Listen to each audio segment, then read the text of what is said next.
This is the Global News Podcast from the BBC World Service.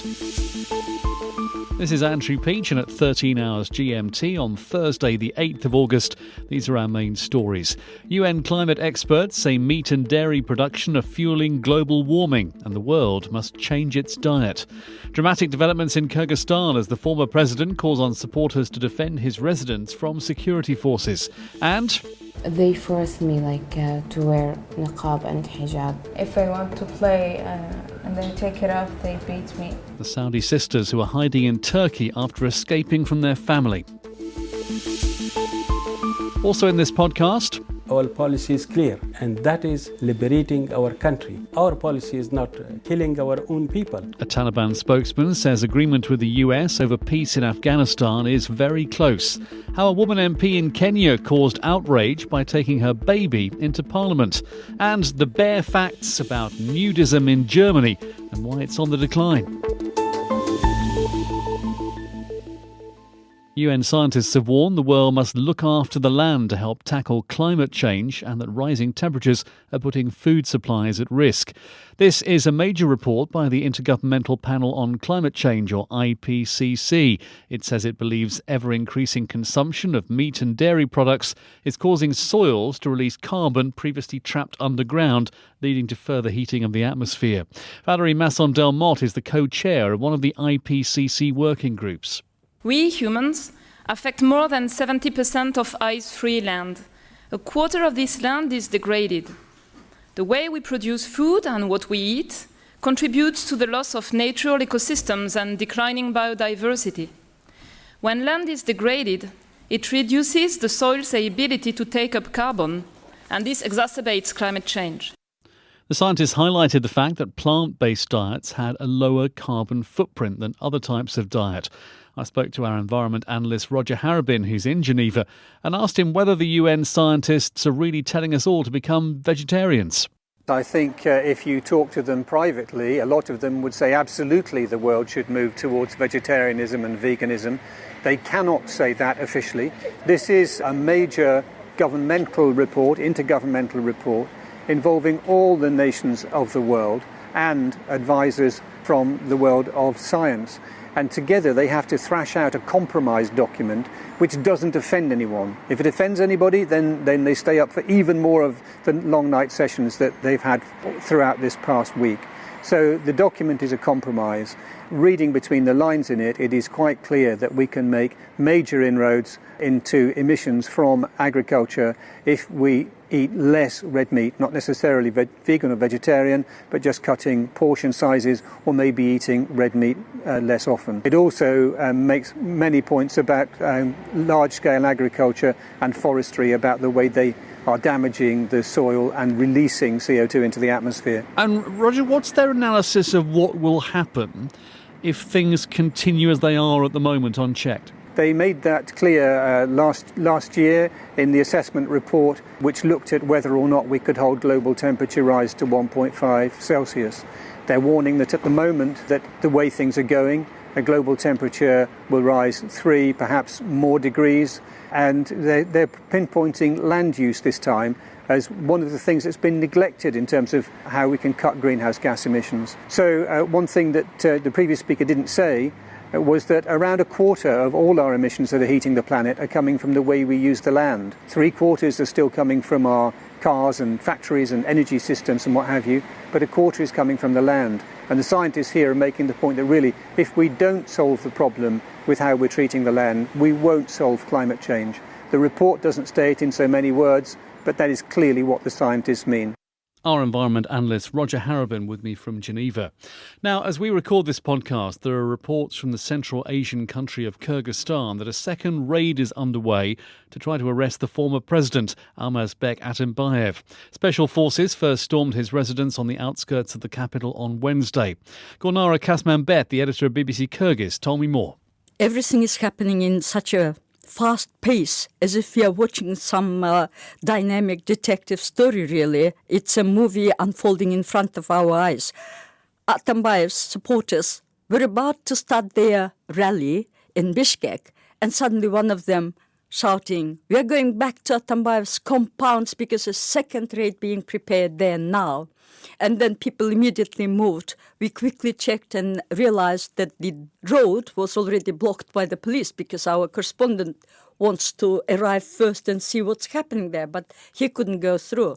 So we assumed now that his supporters will try to go either on horses through the mountains or via cars, possibly, half an hour, 1 hour, driving around to come back to the compound.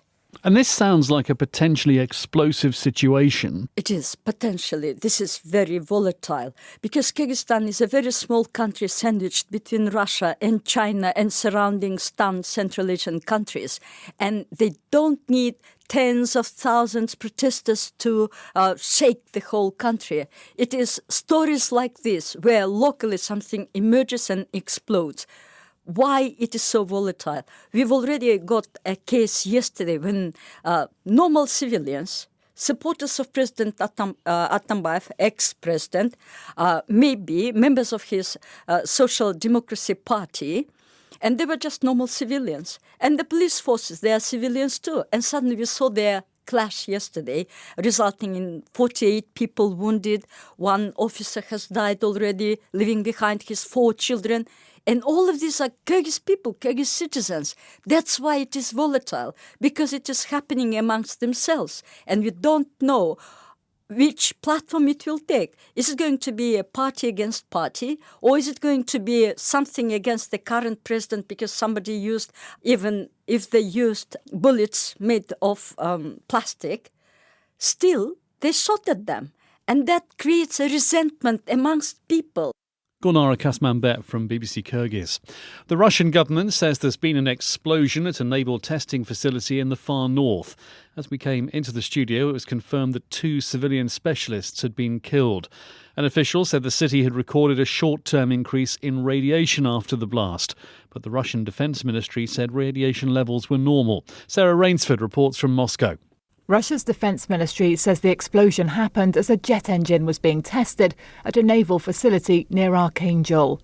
2 specialists were killed in the blasts and the fire that followed. The 6 injured include military personnel. It's thought the facility involved test missiles for Russia's Northern Fleet, including its nuclear submarines, which are based nearby. Some reports suggest there was a spike in radiation levels locally after the explosion, but the defence ministry insists there were no dangerous emissions. The regional governor says evacuating people from the area isn't necessary. Sarah Rainsford in Moscow. It's almost 2 months since Dua and Dalal, 2 sisters from Saudi Arabia, escaped from their father while on a trip to Istanbul, fleeing their country and their family.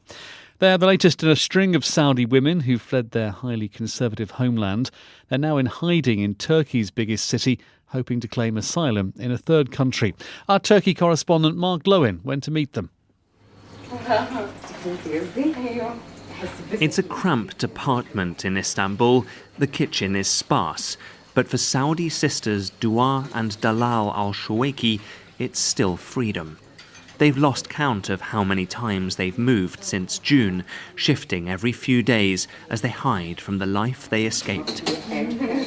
Dalal, 20, and Dua, 22, fled while their family was on holiday here 2 months ago, running from a life of Saudi conservatism and violence, now hoping for asylum elsewhere. Incognito in Istanbul, Dua tells me of the childhood they left behind, girls covered from a young age. Since I was kid, 10, they forced me to wear niqab and hijab. And they was beating us for reason or no reason. My father and my mother. Yeah, if I want to play and they take it off, they beat me. The sisters now sit in jeans and T-shirts. Dua with short hair, lesbian, from one of the world's most homophobic countries. When did you take the decision that you were going to flee? After they kicked me out from the university. Why did they kick you out from university? Because I'm gay. And I have a girlfriend and they know about her. Did your parents know you're gay? Yes, they know. They think if I marry to men, I will change my sexuality. So they always put pressure on me to get married, but I always refuse. And they beat me. Sometimes my mother gets angry and she take all my clothes and threw it to the garbage. My father told me, I have someone he wants to marry you, and he is my friend, and he have 2 wives and children, and he is old. I was shocked. Like, I told him, like, I don't want to marry 2 old men and have 2 wives. He told me it's okay, he have money. Girls just care about money and children. They don't care about anything else. A week after arriving in Istanbul in June with their father, his second wife, and their grandmother, the sisters grabbed their passports from his bag. He realised and took them back, suspicious. Then at night, they seized their chance and ran, not knowing where to. I was so excited. Yeah. And when I think about it, like, I will go to the airport and I get so afraid. But when I think, like, I will live my life and I get so excited. It was my first time without the abaya, first. Yeah. Second, like, I was so scared. Like, I'm, like, all the thing that I'm thinking about, like, my father gonna kill me. We reached the girl's father by phone. He called his daughter's claims completely false, denying he had ever hit or forced them into marriage. He accepted Dua's sexuality, he said, adding that he was open-minded and still loved them wherever they end up. 2 young women taking the biggest risk of their lives for life itself. And so in Istanbul they wait, a British lawyer working with them to get them asylum. I just want to feel safe. Any country will accept us, we will go, of course. Dua and Dalal speaking in Istanbul to our correspondent Mark Lowen. Still to come in this edition of our podcast. It's all very well carrying out a raid like this, but if you've got bribery and corruption top to bottom, you're not going to solve it. Why police in Johannesburg are being criticised just a day after a major operation was hailed as a huge success. A Taliban spokesman has told BBC News it's very close to an agreement with the United States. Sohail Shaheen, a spokesperson for the Taliban's political office in Qatar, has been speaking to our chief international correspondent Lise Doucette. And Lise asked him how the Taliban can tout its peace talks while still killing people in Afghanistan every day. We are committed to bring about a sustainable peace. But right now, we have not concluded the peace deal. How can it be possible? We have but you call them spoilers, but the Taliban take responsibility for some of the attacks which have killed civilians. No. You call them spoilers. Do you mean there are some, the Taliban movement is divided? No. Never we have taken responsibility for civilians because that is not our policy. Our policy is clear, liberating our country. Our policy is not killing our civilians are being killed in Taliban attacks. Killing our own people. That's not our policy. Collateral damage, we are investigating that. It's this very department hard to call it collateral damage when so many civilians are being killed. But civilians are being targeted. Schools are being hit. Yeah, that's from the Kabul administration by the Americans. Well, let's take the most recent. The Taliban have called on Afghans to stay away from election rallies because they have said their fighters will be targeting election rallies. You know the civilians will be at those rallies. So how can you talk peace here and then say that you are going to attack the institutions which are an important part of the Afghanistan you say you want to join? No. We requested the people to boycott the election. But you've said you will target the election rallies. It's an important part of the Afghan democracy. Not targeting, killing the people and requesting the people as we did this in our last time. So that's a policy to boycott because in our view, election under occupation is not a real election. It is only a farce. So by this time, in 1-2 weeks' time, you should be sitting down and talking to Afghans? I hope so. Our chief international correspondent Lise Doucette with the Taliban spokesperson Sohail Shaheen. In Kenya, there's been controversy after a female MP was escorted out of Parliament after she attended the Wednesday morning session with her 5-month-old baby. Rhoda Odhiambo has been following the story. Order, members. Order now. Order. With the House being called to order, a Kenyan woman MP Zuleika Hassan walked into the chambers with a 5-month-old baby. her colleagues attacked her verbally. The Honorable Zuleka, you are out of order. According to Parliament's standing orders, anyone who's not an MP, senator or women rep is a stranger in the precincts of Parliament. The MP wasn't given a chance to explain herself. What she saw were men surrounding her, asking her to leave. One of them was Majority Leader of the House, Aden Duale. Mr. Speaker, this is an abuse of the House, and that member must be cited for gross misconduct. Mr. Speaker, this is an abuse, and that member must be cited, and she has ashamed the people of Kwale. After she was ejected from Parliament, I found Zuleka playing with her child at her home. She said she was at a catch-22 situation and couldn't leave her baby unattended to. I have 2 helpers to help me with the kids. So sometimes it happens where, you need to send people here and there. And so there was an option of me to stay with the child at home this morning or go to work. So I could have chosen to just maybe stay back. But then why should I? Why should I miss work? So I just decided to just go for the morning session with the baby to Parliament. And since there isn't a nursery, I had to go with her into the chamber because where else would I keep her? We asked some Nairobians what they thought about the incident. Parliament was right to ask that mama to go back home. The reason is every organization has got its own rules. Parliament has got also its own regulations, rules, so that whatever one does should not go beyond or against. I think that every child deserves their time with their mom because you don't have 2 options or 2 chances to raise your kid. So if you don't have an option, then your work should accommodate you. The MP said that she was shocked by the action of her male colleagues, some of who were part of the team that passed a bill that was later assented to by the president, compelling employers to construct special rooms where lactating mothers can breastfeed and change their babies. The irony here is that Parliament doesn't have such a facility. The Parliamentary Service Commission passed in 2013 that members of Parliament and staff, that we should get a room where it's a nursery, creche, where we can leave our infants and still go to work and be able to, to go to them if we needed to. So it's now 6 years, it hasn't been implemented. And it's not like we're looking for a new building and it's just a room.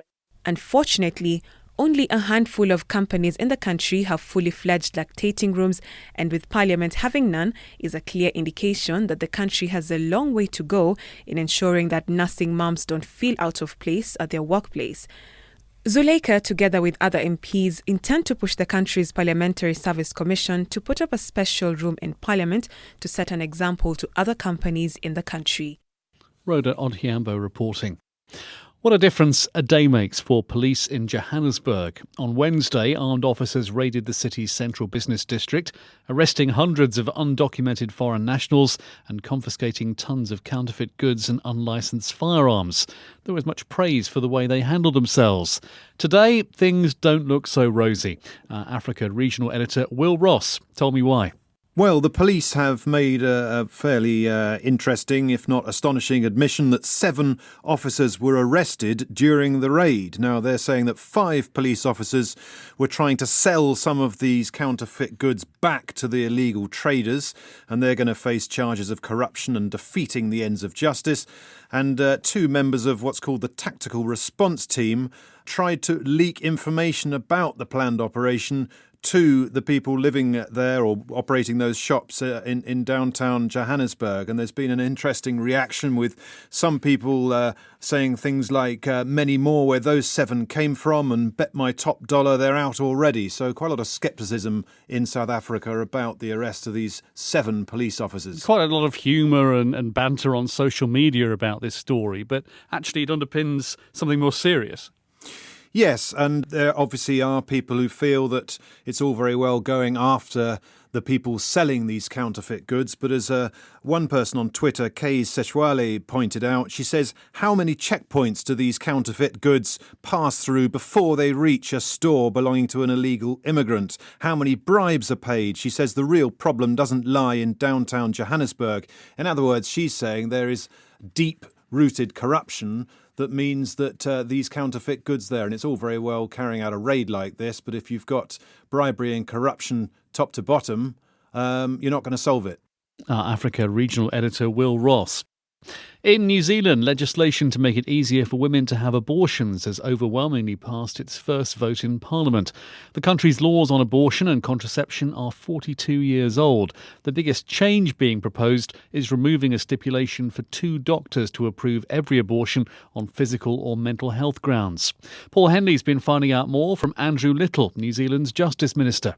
This is a law that's been around a long time. It was put together at a time when there weren't very many women's voices in Parliament. One of the main problems with it is that it treats abortion in the first instance as a crime, and women effectively have a defence against the crime of killing an unborn child if they comply with the requirements in our Crimes Act and in another piece of legislation, the Contraception, Sterilisation and Abortion Act. That stigmatises women, so that changes. We remove all the barriers, and actually then we get to the point where the women in New Zealand get access to abortion at an earlier stage in their pregnancy than they do on average at the moment, and that'll be safer for women. After 20 weeks of pregnancy, a woman seeking an abortion would require permission from a doctor.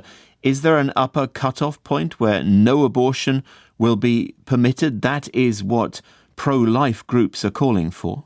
We don't have that in our current law. We do have, there's a test to apply, and we have a gestational threshold at 20 weeks.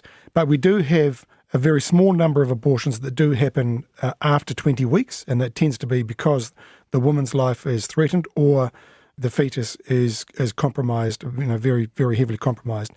So we will still have a 20-week gestational threshold. The test will be that the person carrying out the abortion has to be satisfied that it is appropriate and in the interests of the woman's physical and mental health or well-being. And in cases under 20 weeks, what do you say to those campaign groups, religious and otherwise, who say that what you're organising is abortion on demand? Well, this is about women being able to make that choice. It empowers women. At the moment, as you said in your introduction, women have to get 2 certifying consultants to approve the abortion. This enables women to make that choice. The reality is we have roughly 13,200 abortions a year in New Zealand. Most of them, 90%, take place in the first trimester, and then it's sort of a smaller number right up to 20 weeks. This is about women being able to make choices about their body, their reproductive choices, which is the right thing to do. I know New Zealand has a woman Prime Minister. Do you feel uncomfortable sometimes legislating on laws like this? It's a common criticism all over the world that it's men controlling women's reproductive rights. Our current abortion law framework sits as a responsibility with the Minister of Justice. I happen to be the Minister of Justice. I've negotiated with other MPs, particularly one of our coalition partners, the New Zealand First Party, and with one of their senior women ministers. I've negotiated with senior women MPs from our Green Party. I've negotiated with women from our opposition party, the National Party. So there's a broad degree of consensus in terms of those I've consulted with to put this bill before the House. We have a very high proportion of women represented in our Parliament. I think that's reflected in the vote. But actually what it reflects more than anything is that public opinion in New Zealand, I think, has moved on from what it was 40 years ago when the last abortion laws were put in place. Andrew Little, the Justice Minister of New Zealand, with Paul Henley. Finally, Germany is losing its place at the top of the league for nudism. Surveys suggest it's been overtaken by Austria in terms of nudist per capita. Membership of Germany's National Organisation for Nudism is falling by about 2% a year. Our Europe regional editor Mike Sanders has been finding out the bare facts. Freikörperkultur, literally free body culture, has been part of the fabric, or lack of it, of German society for donkey's years. Back in the year 1300, there were around 15 public baths in the city of Lübeck, where people stripped off without compunction. The fashion waned over time, but there was a resurgence at the end of the 19th century, mainly in response to the grimy excesses of the Industrial Revolution. Taking off clothing was a way of getting back to nature. The first nudist society in Germany was founded in Essen in 1898, as much a political as a social act, which is probably why the Nazis initially banned nudism. They later relented, seeing the propaganda value of the blonde stereotypes showcased by the filmmaker Leni Riefenstahl. In the former East Germany, nudism was a welcome relief from overbearing state intrusion into daily life. But now there's the mobile phone and body image. Seasoned nudists say it's putting off the young people who've historically been the greatest enthusiasts. After all, who wants to risk being captured for posterity with a less than perfect posterior? Mike Sanders reporting. And that's all from us for now. There will be an updated version of Global News to download later. If you'd like to comment on this edition and the stories we included, do drop us an email. The address is globalpodcast@bbc.co.uk. My name's Andrew Peach. Thanks for listening. And until next time, goodbye.